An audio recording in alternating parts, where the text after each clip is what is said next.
Today I'm at VS Live, and my guests are Ben Hoelting, Eric Boyd, and Phil Japikse. How you guys doing? Good. Doing good. How are you doing? Great. I'm doing excellent. This is my first VS Live. I'm just having a blast. All right.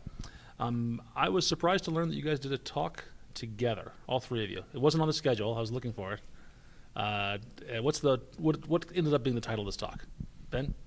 Well, so the way this came about was Eric was doing a talk on PhoneGap. I was doing a talk on Telluric platform, and the two had a lot of overlap, especially just building hybrid apps. So I don't know what the final title for the session was. I think we just put it together because we just kind of threw this together in like an hour before we started, and we brought Phil in because Phil's from Telluric, so he has a lot of experience with the tools and the Telluric platform. So he helped us fill that gap, and it went well. It was a little rushed, but I think we got it all out there and gave the attendees what they wanted. Okay, Eric, tell us what was the goal? What were you trying to communicate in this hybrid talk? Yeah, so for us, it's here at an event like VS Live, you have a lot of Microsoft platform developers, people who are familiar with web technologies, so things like HTML5, JavaScript, CSS, that sort of thing. But there's probably not a lot of folks here that are familiar with iOS development using Xcode and Objective-C, as well as Android development using tools like Eclipse and Java.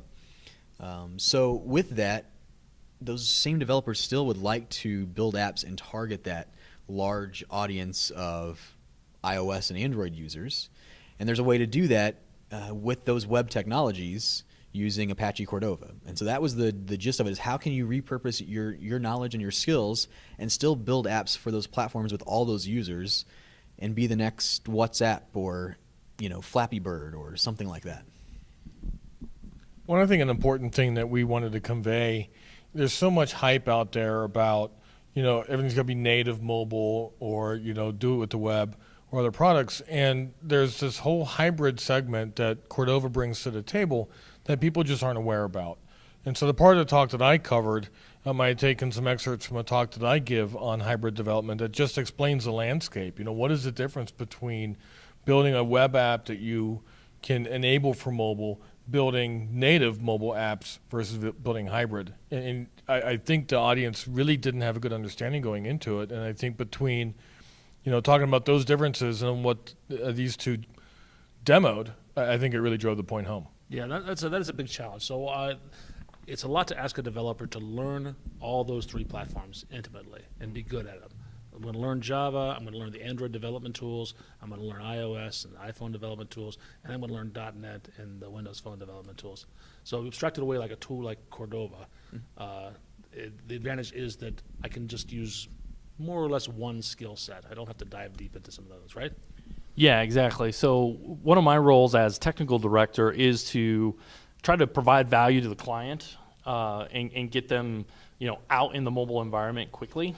And so just what you said, there's a learning curve involved with iOS and Eclipse and all the stuff that you have to do to go native. And quite honestly, a lot of apps out there don't need that. So if we can reuse, like we already do custom web development at Aspen, where my company, so why not reuse those skills across different projects, whether it's mobile, whether it's custom web, or even additions to SharePoint, things like that. I mean, it feels like HTML5, JavaScript, and CSS is everywhere. And I know you being CEO and founder of your company, you probably pick hybrid apps for pretty much the same reason, right? Yeah, so exactly the same thing as what Ben was saying. We do the exact same thing for the same reasons. I mean, for example, would you like to build an app for the iOS store? I know you work for Microsoft, but you would be okay. I would love to build an iOS app. Okay. I don't know iOS well. Right. But you have tons of experience building web apps and that sort of thing, right? Do you have a MacBook? I do not. Right. So you already have these barriers to entry to even build an app for iOS, and even using Cordova in its pure form, using Apache Cordova, you would still need a MacBook.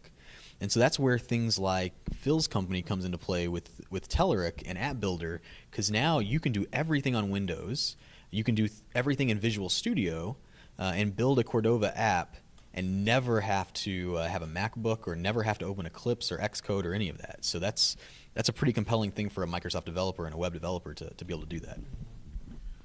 Well, and the other thing that we bring to the table with App Builder is we've got the Visual Studio extension. So if you like the Visual Studio IDE, which most Microsoft developers do, or at least they're used to it, whether they like it or not, Yeah. so you can do all of your hybrid development right inside of Visual Studio. And then we extend the menus within Visual Studio so you can submit it to the store right from there. So we do cloud builds. You know, as Eric said, you don't have to have a Mac. You can run it in the simulator right in Visual Studio. You can submit to the store. And we just announced today, which will be some time ago by the time this airs, but we'll do a little time travel podcast thing. So today, which is March 13th, It'll be about a month when this comes out. we have Windows Phone support now built in to the App Builder as well. So we do all the builds for you. We do all the store submissions. We do it all for you. Okay, so this is a commercial product? that you pay So for? there's a free version. Okay. The free version allows you to do everything you can do in the pay version except for submit to the store. I see. Okay. Let me. Can somebody clear up a point of confusion that I've had? So you mentioned Apache Cordova a couple times, which is an open source project. I know this because it says Apache in the title, but it used to be called PhoneGap, right? Yeah, so and this there's is something else now called PhoneGap that's very much related to Yes, this is a little bit of confusion. So PhoneGap originally was this open source way to build hybrid native apps, basically, but with these web technologies, so hybrid apps. JavaScript, right? Exactly, and that's what PhoneGap really was this library. Then Adobe came in and bought PhoneGap from a software company called Adobe Software, and in doing so, what they did was, they put PhoneGap, it kind of migrated to Apache Cordova. So that's the open source piece of it. That's what we've all known as PhoneGap, but it's no longer synonymous. So open source Apache Cordova, that's what we just use to build apps.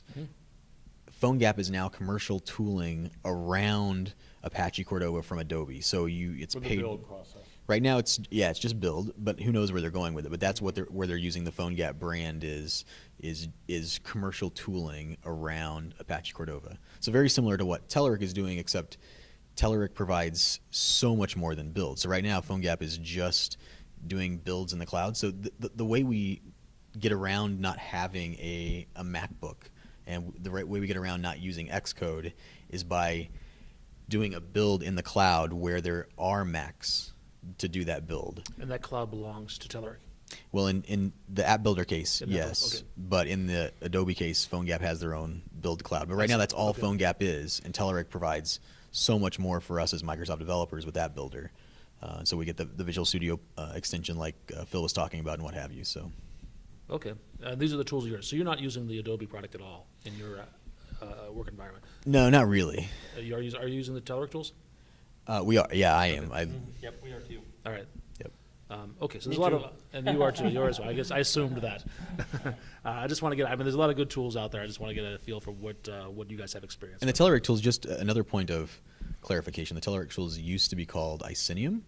We're talking about App Builder, but it used to be called Icenium until just recently, and there was a rename, a rebrand, and so now it's Telluric App Builder. So if you have used Icenium in the past, you're now looking for Telluric App Builder. Okay. And beyond that, these tools. Icenium's a better name, by the way. Yeah, well. But I work for a company that's also not great at naming. Yeah, products. right. Yeah. So the thing I think that's important here is if Phil just mentioned this, but there's Windows Phone just released support for Windows Phone with App Builder. If you've used Icenium in the past, I spend a lot of time with Windows Azure, and it's very much the same. Like the evolution and the rate of change right now with App Builder and Icenium has been incredible. There's new stuff coming all the time. And so if you used Icenium 12 months ago, you should go check it out again as App Builder because there's so much more there than there was Excellent. a year ago. Yeah. Excellent.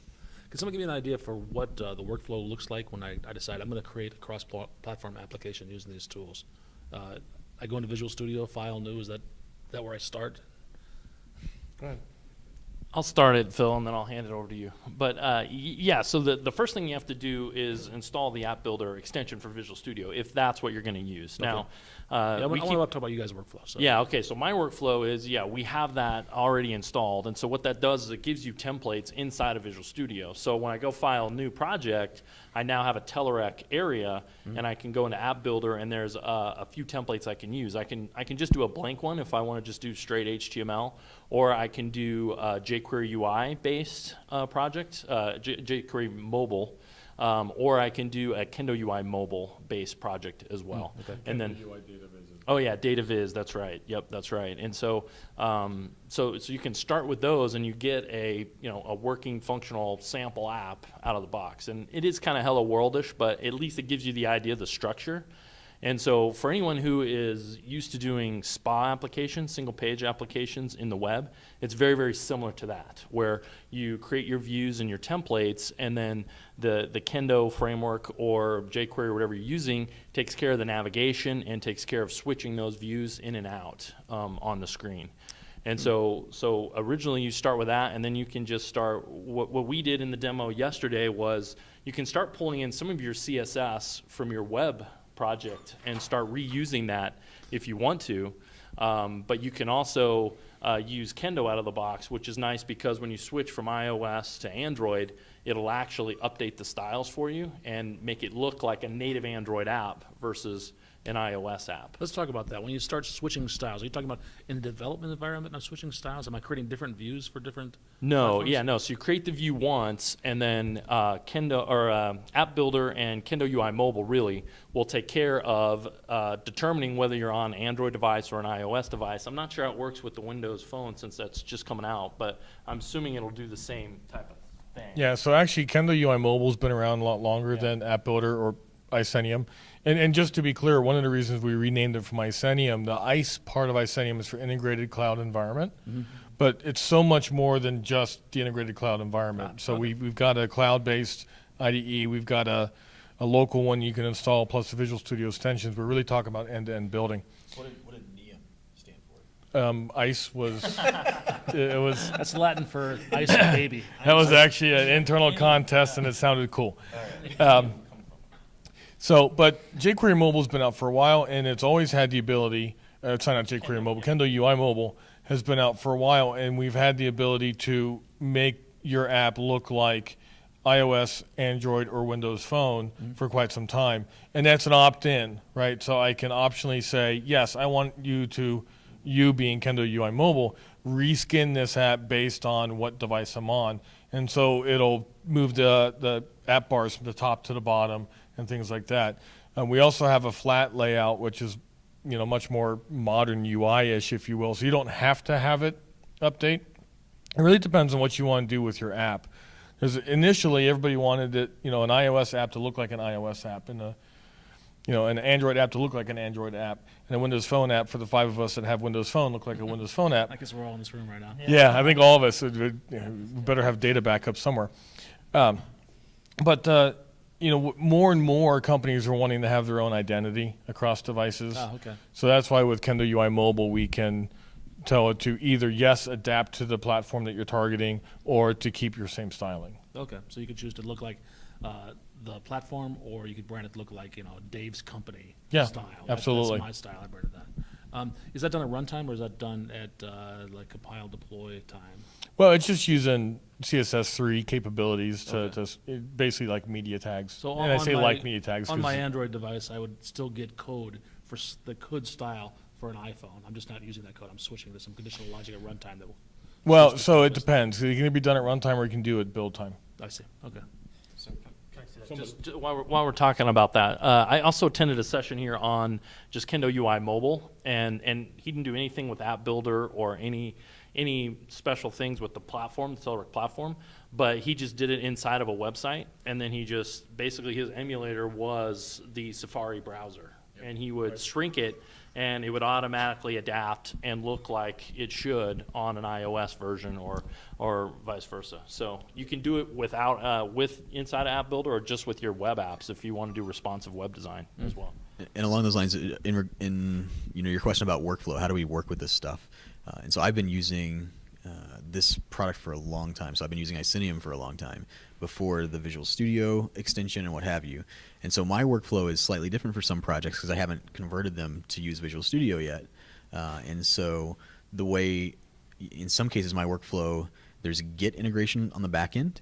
And so sometimes I'm pulling from Git editing files in Visual Studio, viewing in Chrome with a resized Chrome browser window to an exact iOS device or something like that, pushing it back out to Git, pulling it from a Telluric App Builder IDE, which causes the cloud build to happen. And so there's a lot of ways to do this depending on how you want to do it. But you can work in the browser, you can work in a Windows client, you can work in Visual Studio. There's a lot of ways that you can do this with Telluric App Builder. So. Okay.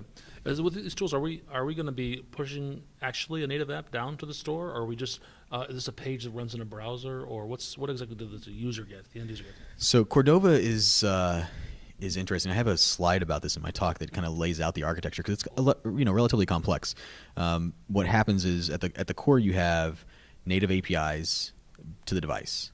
Above that, what you have is basically an app with a browser embedded in the app full screen, and then you have an adapter that talks to the native APIs and exposes those native APIs. Think of it just like an adapter sort of pattern. Exposes them to the browser via JavaScript. And so that's your adapter back down to those native APIs. And then what you can do is Cordova sits on top of all of that.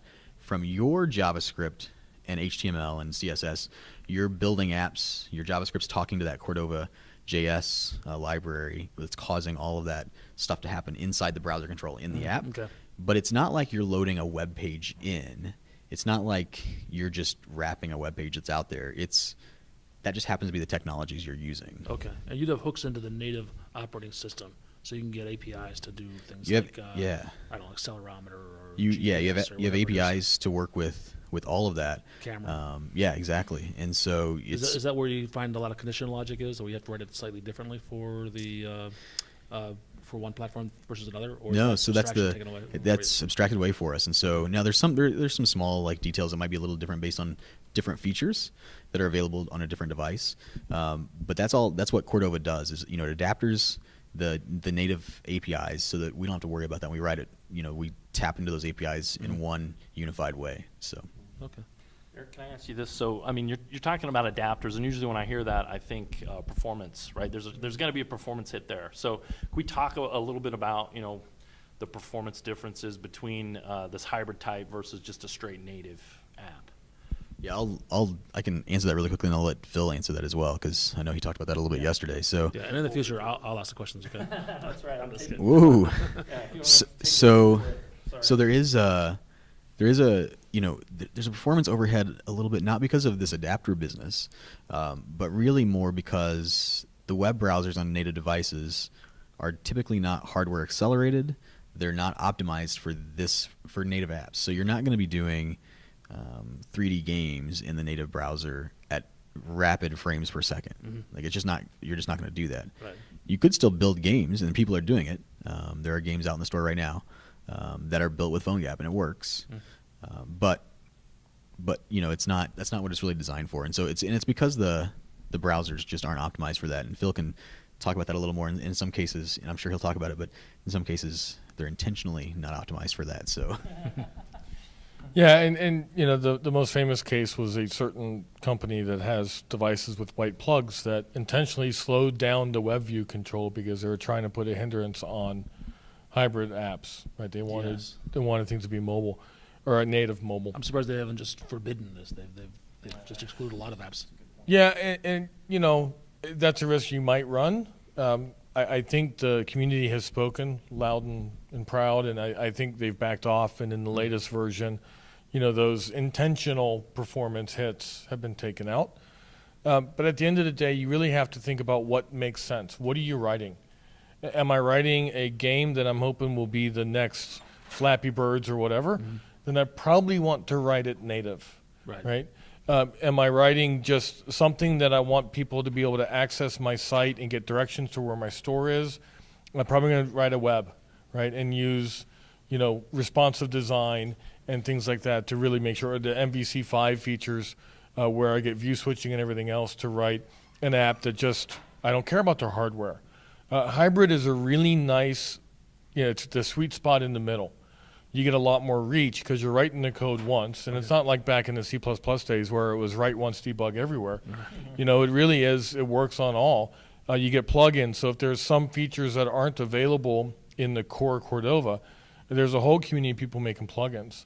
iOS just released a new thing where you could change the background color of the command bar. And in core Cordova, you couldn't access that. But within days, there was a plugin available where you could go in, and then you do a compile, and then you have access to those API features. One of the big advantages of open source software is that community that's out making it better every day.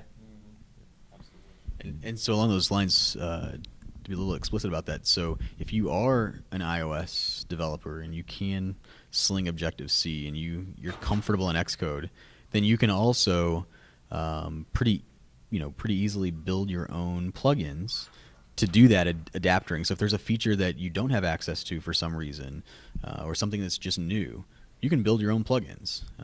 Or maybe you just don't like the plugins that are out there. So cool. Yeah. Anything we haven't talked about that we should have?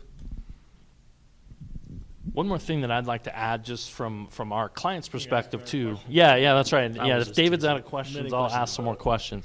But one of the things from our client standpoint as well is that, you know, a lot of times when people come to us, because we do native as well, and when people come to us with native, when the project's over and we give them the code, they don't have anybody on staff that even knows how to submit the app to the store, right? So all that knowledge is now with us as the consulting firm instead of with the client. So I think by, you know, opening this up and allowing, you know, these web developer tools, it opens up our clients to be able to take what we give them and maintain it. Right. Without having to always come back to us or having us on retainer for any bugs or any support that comes up along the way. So that's another one of the huge benefits that I see of building these types of mobile apps. That's a great point. When I was a consultant, I always felt empowering the client was a big part of my job. Absolutely. Because long term, that's a much better strategy for keeping that relationship going.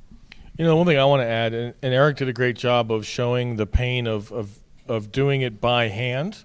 You know, writing a Cordova app and then the build process and submitting and everything else. It's really a lot of steps. One thing that we've really tried to do at Telluric is extrapolate away that pain so you can just focus on writing your app and solving your customer's need. The whole build process, the whole submission process, of course you have to still provision yourself as a developer with the respective stores, but really wanted to make it simple so you could just write it. And the other thing that we've done is we've made the app builder and the entire platform for free at an entry level. So you can go, if you want to just learn how to do this and not have to learn all the moving pieces, you know, get a trial version of App Builder, and you know, as long as you're not submitting to the store, it's free. So you can write your apps, you can play with the Cordova plugins and things like that and get some experience in the mobile, you know, and if you like it, then figure out which tool you're going to use. But we want to make it very easy for people to enter this market. Excellent. And they can download that at Telluric.com, correct? Absolutely. Where do they get Cordova? So you can go get Cordova, you know, on your own if you wanted to. You could you can use Node. Node's the easiest way to do this. There's lots of documentation out there on PhoneGap.org, but you can use Node to install PhoneGap. And we're overloading the word PhoneGap here because what we really mean is Cordova. But you can use Node to do that on your MacBook or whatever.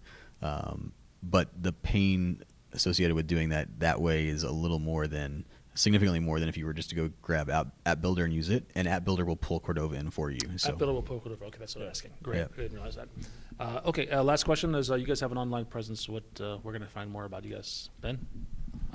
So my Twitter handle is BenHNet, and I do have a blog, same thing, benhblog.com.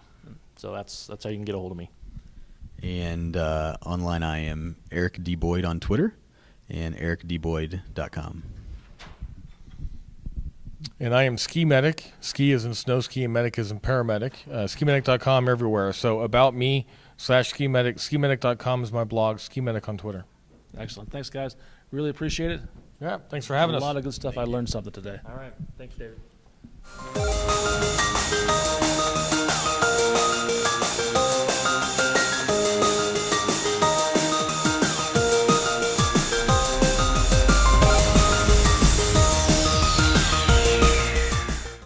So because of these friends, technology is awful difficult to talk about.